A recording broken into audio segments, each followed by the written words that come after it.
বন্ধুরা, এই যে যে সুন্দর যে ফুলগুলো দেখতে পাচ্ছেন সিঙ্গেল প্যাটেলের, এগুলো কিন্তু স্থলপদ্ম ফুল গাছ।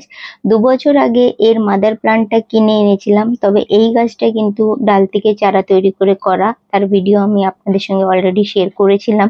কিন্তু যখনই এই ভিডিওগুলো শেয়ার করি এই গাছের, তো আমি যখন কিনে এনেছিলাম তখন আমাকে বলে দিয়েছিল যে এটা সিঙ্গেল প্যাটেলের স্থলপদ্ম, কিন্তু অনেক বন্ধুরা ভিডিওতে কমেন্ট করে বলে যে এটা হলো ভেন্ডি জবা বলা হয়।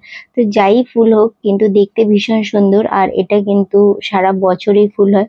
অনেক বেশি শীত পড়ে সেই সময় একটু কম হয় ফুলটা, আর গাছের কন্ডিশনটাও একটু খারাপ হয়ে যায়। তো আমার এই গাছের কন্ডিশন গতবারের থেকে এবার একটু বেশি খারাপ হয়ে গেছে। আমি প্রথমে বুঝতেই পারছি না যে কি ব্যাপারটা হচ্ছে, কারণ ডরমেন্সি পিরিয়ডে গাছগুলো যখন থাকে তখন এমনি গাছের কন্ডিশনটা খারাপ হয়, কিন্তু এখন দেখছি গাছের অবস্থাটা একটু বেশি খারাপ, কিন্তু এখনো ডালগুলো কিন্তু সবুজ আছে। তো গাছটাকে ঠিক করে নেওয়া যেতে পারবে। তো কিভাবে ঠিক করবেন, যদি আপনাদের এরকম কিছু কোনো গাছে যদি এই ধরনের সমস্যা দেখতে পাচ্ছেন আপনারা, তো কিভাবে ঠিক করবেন সেটা একবার দেখে নিন। তো চলুন স্টার্ট করা যাক আজকের ভিডিও। তার আগে নমস্কার বন্ধুরা, আমি প্রিয়া আর আমার চ্যানেলে আপনাদের স্বাগত জানাচ্ছি। বন্ধুরা, যদি আপনারা আমার চ্যানেলে নতুন ভিজিট করছেন, তাহলে চ্যানেলটাকে সাবস্ক্রাইব করে বেল আইকনটাকেও টিপে দিন, তাহলে আপনারা আমার এই ধরনের ভিডিও সবার আগে দেখতে পাবেন। তো চলুন স্টার্ট করা যাক আজকের এই ভিডিও। বন্ধুরা, গাছটা কিন্তু অনেক লম্বা, আপনাদের একটু দূর থেকে ক্যামেরা নিয়ে গিয়ে দেখালাম। তো প্রথমে আমি এই গাছটাকে ডালগুলোকে কেটে গাছটাকে একটু ছোট করে নেবো, যাতে গাছটা একটু হ্যান্ডেল করা যাবে, কারণ 4 থেকে 4.5 ফিট এর হাইট হয়ে গেছে। আর 2-3টে ডালই কিন্তু ঠিক আছে, বাকি 2-3টে ডাল কিন্তু শুকিয়ে গেছে। তো তার জন্য আগে প্রথমে আমি ডালগুলোকে কেটে নিচ্ছি, যতটা পারছি ততটা কেটে নিচ্ছি, কারণ অনেকগুলোই ডালগুলো দেখছি শুকিয়ে যাচ্ছে, মানে একদম সোজা ওপর থেকে শুকিয়ে যাচ্ছে, যেমন ডাইব্যাক সমস্যা দেখা যায় সেরকম ধরনের। তো সেটা কি কারণে হচ্ছে সেটাও আমরা খুঁজে তো ঠিক বার করেই নেব যে কি কারণে এটা হচ্ছে। অনেক সময় ছত্রাকের আক্রমণ হয়ে যায়, বা দেখা যায় কি কারণে হয়, তার জন্য আমার একবার টবের থেকে এই গাছটাকে বার করে চেক করতে হবে মাটিটা, যে গাছে কি সমস্যা হচ্ছে যে এরকম ভাবে একটা সুন্দর গাছ শুকিয়ে যাচ্ছে। তো যেহেতু ডরমেন্সি পিরিয়ডে ছিল, তো গাছটা সাইডে রাখা ছিল, সেই জন্য আমি অতটা খেয়াল করিনি গাছের উপরে। এইটা যেহেতু পার্মানেন্ট গাছ, তো আমি যখন এই গাছটাকে উপরে তুললাম মানে টব থেকে, তখন দেখলাম যে এর ড্রেনেজ হোলটা বন্ধ হয়ে আছে। তো যার জন্য এই ধরনের সমস্যাগুলো দেখা যাচ্ছে। তো চলুন সবার প্রথমে যে কাজটা করতে হবে সেটা হলো ড্রেনেজ হোলকে ওপেন করে নিতে হবে, নাহলে কিন্তু এই যে যে সমস্যাটা, এটা কিন্তু দিনকে দিন বাড়বে।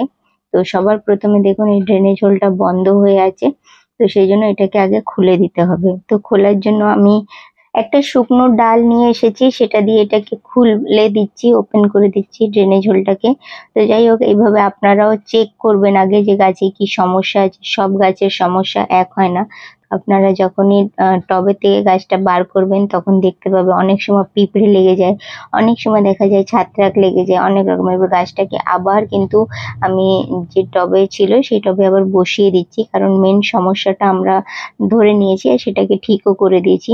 এবার আসছি দ্বিতীয় নম্বরটাকে, কি ওপরে গাছের টবের উপরে অনেক পাতা পড়ে আছে, সেগুলোকে সরিয়ে দেবেন। যদি ভিডস বা ঘাস থাকে সেগুলোকেও তুলে ফেলতে হবে, কারণ এখন দিতে হবে গাছে নিউট্রিশনস। এবার নিউট্রিশনস দেওয়ার জন্য আমি এখানে শিংকুচিতে নাইট্রোজেন খুব ভালো পরিমাণে থাকে। তো 8 ইঞ্চির টবের জন্য 2 চামচ মতো শিংকুচি দিলাম এখানে। আর তার সঙ্গে এবার দেব নিমখোল।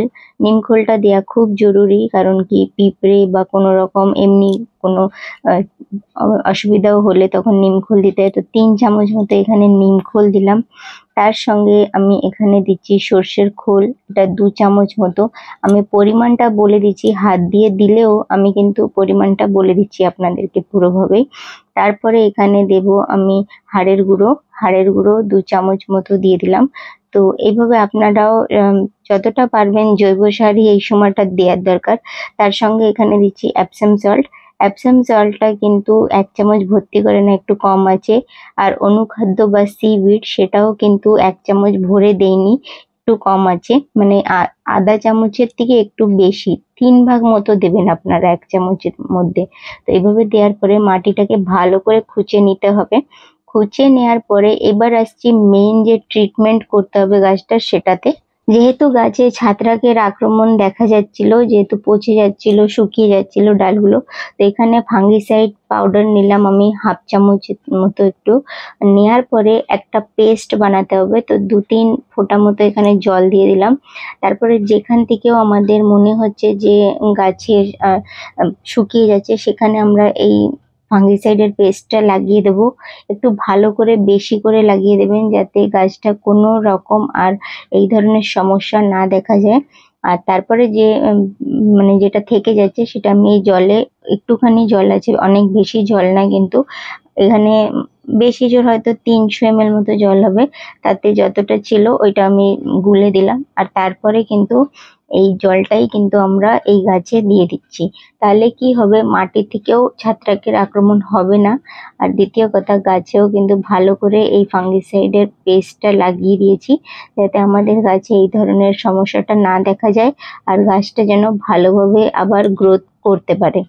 তো আপনাদেরও কোনো গাছে যদি এই ধরনের সমস্যা দেখতে পাচ্ছেন, তো এইভাবে আপনারাও ভালো করে গাছটাকে লক্ষ্য করে তারপরে কিন্তু আপনারাও মানে তার ট্রিটমেন্টটা করবেন আর গাছও আস্তে আস্তে ঠিক হয়ে যাবে। তো এটাই হলো আমার আজকের এই ভিডিও। যদি ভিডিওটা আপনাদের ভালো লেগে থাকে তাহলে আপনারা লাইক আর শেয়ার করা একদম ভুলবেন না। আর যদি আপনারা আমার চ্যানেলে নতুন ভিজিট করছেন তাহলে চ্যানেলটাকে সাবস্ক্রাইব করে বেল আইকনটাকেও টিপে দিন। আর ভিডিওটা দেখার জন্য ধন্যবাদ।